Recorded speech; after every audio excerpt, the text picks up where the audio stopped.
Assalamualaikum warahmatullahi wabarakatuh. Selamat pagi anak-anak. Apa kabar hari ini?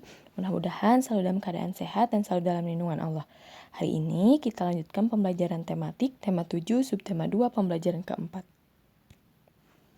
Nah, setelah peristiwa proklamasi kemerdekaan, ada pekerjaan sangat penting yang harus dikerjakan. Pekerjaan itu adalah pembentukan Negara Kesatuan Indonesia. Banyak peristiwa dalam proses terbentuknya Negara Kesatuan Republik Indonesia. Sebagai negara yang baru lahir, Indonesia belum memiliki undang-undang dasar yang berfungsi untuk mengatur segala aspek kehidupan berbangsa dan bernegara. Kepala negara dan kepala pemerintahan yang akan menjalankan pemerintahan serta kelengkapannya juga belum ada.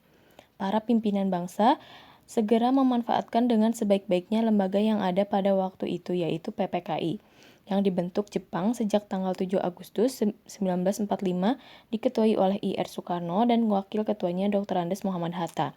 PPKI menggantikan tugas BPUPKI yang sudah berakhir. BPUPKI dibentuk pada tanggal 29 April 1945. Nah, kalau BPUPKI itu dibentuk tanggal 29 April 1945, sedangkan PPKI dibentuk pada tanggal 7 Agustus 1945. Nah, apa itu PPKI dan BPUPKI? Nah, PPKI itu Panitia Persiapan Kemerdekaan Indonesia atau disingkat PPKI. Nah, sedangkan BPUPKI Badan Penyelidik Usaha-Usaha Persiapan Kemerdekaan Indonesia. Nah, kalian catat di halaman 112. Nah, kepanjangan PPKI dan BPUPKI. Nah, proses pembentukan NKRI, pembentukan kelengkapan pemerintah. Pada tanggal 18 Agustus 1945, PPKI mengadakan sidang yang pertama di Gedung Kesenian Jakarta. Sidang dipimpin oleh Insinyur Soekarno dan Dr. Andes Muhammad Hatta sebagai wakilnya. Anggota sidang PPKI sebanyak 27 orang. Melalui pembahasan secara musyawarah, sidang mengambil keputusan penting antara lain sebagai berikut. Yang pertama, mengesahkan Undang-Undang Dasar 1945 sebagai Konstitusi RI. Memilih Presiden dan Wakil Presiden Insinyur Soekarno sebagai Presiden dan Dr. Andes Muhammad Hatta sebagai Wakil Presiden. Lalu tugas Presiden untuk sementara waktu dibantu oleh Komite Nasional. PPKI melanjutkan pekerjaannya guna melengkapi berbagai hal yang diperlukan bagi berdirinya negara dengan melaksanakan sidang pada tanggal 19 Agustus 1945. Dalam sidang kedua, PPKI menghasilkan keputusan sebagai berikut. Yang pertama, menetapkan 12 kementerian yang membantu tugas presiden dalam pemerintahan. Yang kedua, membagi wilayah Republik Indonesia menjadi 8 provinsi, yaitu Provinsi Sumatera, Provinsi Jawa Barat, Provinsi Jawa Tengah, Provinsi Jawa Timur, Provinsi Sunda Kecil, Provinsi Maluku, Provinsi Sulawesi, dan Provinsi Kalimantan. Lalu, pembentukan Komite Nasional Indonesia. PPKI kembali mengadakan sidang pada tanggal 22 Agustus 1945 yang memiliki agenda pokok tentang rencana pembentukan Komite Nasional dan Badan Keamanan Rakyat. Komite Nasional dibentuk di seluruh Indonesia dan berpusat di Jakarta. Tujuannya sebagai penjelmaan tujuan dan cita-cita bangsa Indonesia untuk menyelenggarakan kemerdekaan Indonesia yang berdasarkan kedaulatan rakyat. Lalu ada pembentukan alat kelengkapan keamanan negara. Dalam rapat pleno PPKI pada tanggal 22 Agustus diputuskan pembentukan Badan Keamanan Rakyat atau BKR. BKR ditetapkan sebagai bagian dari Badan Penolong Keluarga Korban Perang atau BPKKP yang merupakan induk organisasi dan dengan tujuan untuk memelihara keselamatan rakyat serta merawat para korban perang. Nah, perkembangan situasi negara makin membahayakan. Pimpinan negara menyadari bahwa sulit untuk mempertahankan negara dan kemerdekaan tanpa angkatan perang. Dalam kondisi seperti itu, pemerintah memanggil pensiunan Mayor KNIL Oirip Sumoharjo dari Yogyakarta ke Jakarta dan diberi tugas membentuk tentara kebangsaan. Dengan memaklumat pemerintah pada tanggal 5 Oktober 1945 terbentuklah organisasi ketentaraan yang bernama Tentara Keamanan Rakyat atau TKR. Lalu yang keempat ada pembentukan lembaga pemerintahan di seluruh daerah di Indonesia. Bentuk pemerintahan daerah di Indonesia diatur oleh UUD 1945 pada pasal 18 sebelum diamandemen. Pasal tersebut berbunyi, pembagian daerah Indonesia atas daerah besar dan kecil dengan bentuk susunan pemerintahannya ditetapkan dengan UUD undang-undang dengan memandang dan mengingat dasar musyawarah dalam sistem pemerintahan negara dan hak-hak asal-usul dalam daerah-daerah yang bersifat istimewa. Berdasarkan bunyi pasal tersebut, berarti daerah Indonesia akan dibagi dalam daerah provinsi. Setiap daerah provinsi akan dibagi pula dalam daerah yang lebih kecil. Sesuai dengan keputusan PPKI tanggal 18 Agustus 1945 bahwa tugas presiden dibantu oleh Komite Nasional. Di daerah-daerah tugas gubernur atau kepala daerah juga dibantu oleh Komite Nasional di daerah.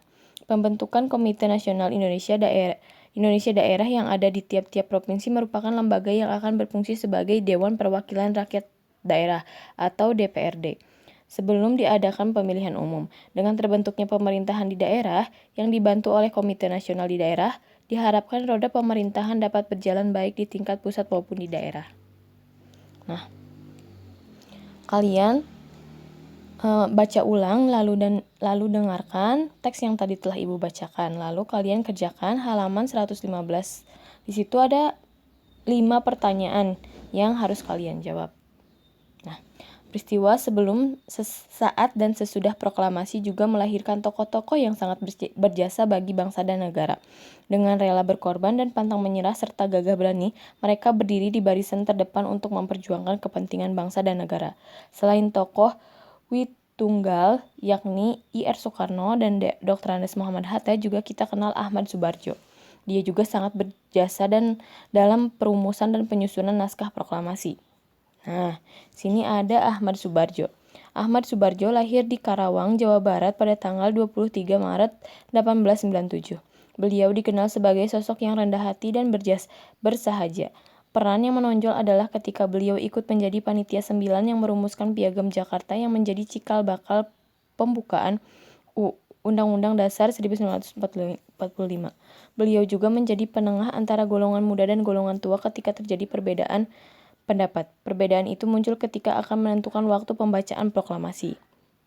Ahmad Subarjo juga dikenal sebagai tokoh perumus naskah proklamasi kemerdekaan Indonesia. Beliau diperintahkan oleh Insinyur Soekarno untuk mengutip kata-kata dari Piagam Jakarta, terutama bagian pembukaannya, yaitu atas berkat rahmat Allah maka rakyat Indonesia menyatakan kemerdekaannya. Kalimat tersebut diminta untuk dijadikan kalimat pembukaan naskah proklamasi. Pada akhirnya disepakati, kalimat pertama pada teks proklamasi kemerdekaan Indonesia adalah kami bangsa Indonesia dengan ini menyatakan kemerdekaan Indonesia. Kalimat ini berasal dari kutipan alinea ketiga Piagam Jakarta. Nah, kalian kan pernah mendengar atau sering mendengar tentang pembukaan undang-undang. Nah, ada kalimat ini. Kalimat ini kalian sering mendengar, dan kalimat yang di bawah, kami bangsa Indonesia dengan ini menyatakan kemerdekaan Indonesia. Nah, kalian baca tentang teks ini, lalu kalian tulis judul teksnya apa. Nah, judul teksnya ini. Lalu bagaimana bagian yang paling menarik, informasi penting apa, pendapat saya tentang teks itu apa, saya menyarankan atau tidak menyarankan teks ini karena apa. Misalkan, saya menyarankan siswa dapat membaca teks tersebut karena dengan membaca teks tersebut kita dapat menambah wawasan mengenai tentang perjuangan para pahlawan dalam memperjuangkan kedaulatan rakyat Indonesia, Republik Indonesia. Nah, lalu jelaskan peran dalam perjuangan penting yang dilakukan Ahmad Subarjo, lalu kemudian kemukakanlah hal yang dapat kamu pelajari dari kisah peran dan perjuangan Ahmad Subarjo. Nah, berbagai peristiwa dalam usaha pembentukan Negara Kesatuan Republik Indonesia yang merdeka dan berdaulat telah menunjukkan arti pentingnya persatuan dan kesatuan. Bangsa Indonesia dibangun di atas keragaman dan perbedaan, ras, suku, golongan, agama, dan budaya yang hidup beriringan menjadi Indonesia bangsa yang besar. Perbedaan merupakan anugerah Tuhan Yang Maha Esa yang perlu dijaga. Satu di antara perbedaan yang dimiliki bangsa Indonesia adalah suku bangsa dan budaya. Sebagai bangsa yang terdiri atas beraneka ragam suku bangsa, kita harus bangga karena suku-suku yang ada mempunyai budaya yang beragam. Keberagaman tersebut terlihat jelas dalam unsur-unsurnya. Nah, unsur-unsur budaya. Yang pertama ada religi atau kepercayaan. Indonesia diakui adanya 6 agama resmi, yaitu Hindu, Buddha, Islam, Katolik, Kristen, dan Konghucu.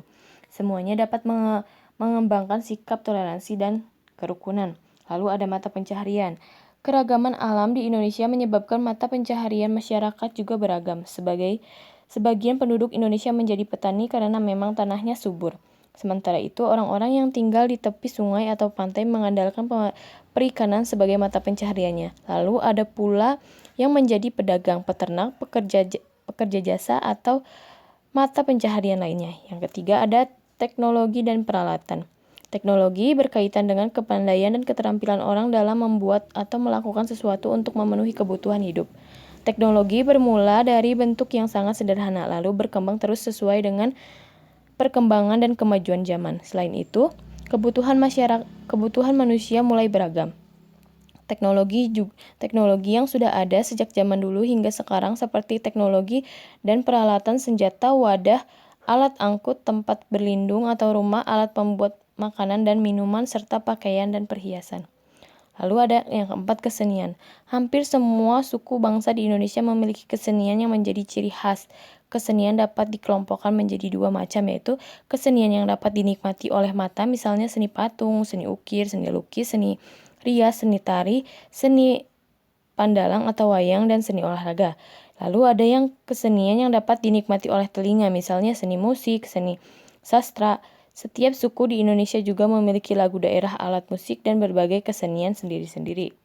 Lalu ada pengetahuan. Berbagai suku bangsa di Indonesia telah memiliki pengetahuan yang tinggi. Pengetahuan itu telah mereka terapkan untuk mengatasi kesulitan-kesulitan hidup. Pengetahuan itu antara lain tentang alam semesta, alam sekitar, flora fauna, bahan-bahan mentah, benda-benda di lingkungan alam, tubuh manusia, sifat dan kelakuan manusia, serta pengetahuannya tentang ruang dan waktu.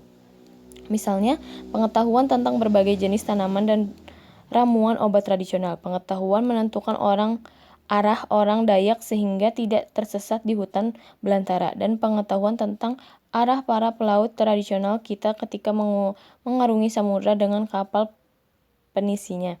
Sehingga bangsa kita dikenal sebagai bangsa bahari.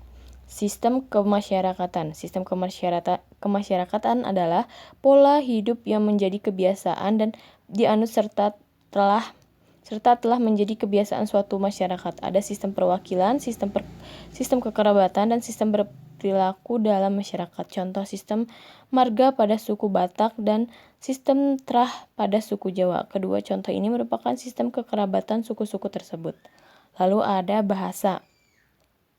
Setiap suku bangsa mempunyai alat komunikasi sendiri-sendiri yang terkadang hanya dimengerti dan dipakai oleh suku itu sendiri. Itulah yang dinamakan dialek. Lalu, bagaimana suku-suku di Indonesia bisa berkomunikasi dengan suku yang lain? Beruntunglah kita memiliki bahasa Indonesia yang telah ditetapkan sebagai bahasa nasional dan bahasa persatuan. Tentu kamu ingat bukan salah satu Ikrar Sumpah Pemuda 1928. Nah, cari tahu. Lalu kalian ada tugas di halaman 121, cari tahu dengan mengamati unsur-unsur budaya yang ada di sekitar tempat tinggalmu. Nah, di sini ada unsur budaya. Yang pertama kesenian. Namanya contohnya ketoprak. Keterangannya, seni pertunjukan suku Jawa berupa drama tradisional. Contoh lain, religi. Unsur budayanya religi. Namanya Hindu, Islam, Konghucu, Katolik, Kristen. Lalu keterangannya, merupakan agama yang telah diakui oleh Indonesia. Nah, kalian tulis di sini. Lalu cari lagi unsur mata pencaharian, misalnya namanya apa, keterangannya apa. Lalu ada lagi unsur bahasa. Nah, namanya apa, keterangannya apa. Lalu kalian cari salah satu suku yang ada di Indonesia, lalu kalian cari misalnya suku Jawa. Nama rumah adatnya apa, nama pakaian adatnya apa, nama senjata tradisionalnya apa, nama baju adatnya apa, dan nama tari tradisionalnya apa. Kerjakan di halaman 122.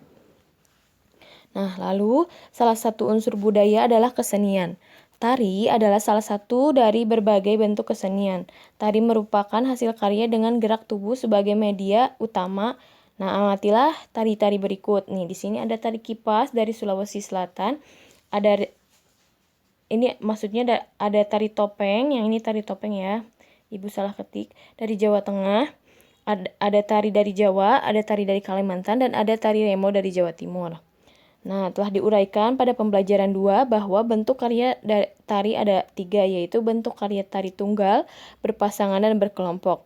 Setiap bentuk karya tari lebih indah saat menyajiannya mempertimbangkan pola lantai. Pola lantai adalah garis di lantai yang dilalui oleh penari saat melakukan gerakan tarian. Nah, sekian pembelajaran untuk hari ini. Kurang lebihnya Ibu mohon maaf. Apabila ada yang kurang dipahami atau dimengerti, boleh tanyakan langsung pada Ibu. Ditutup. Wabillahi taufiq wal hidayah. Wassalamualaikum warahmatullahi wabarakatuh.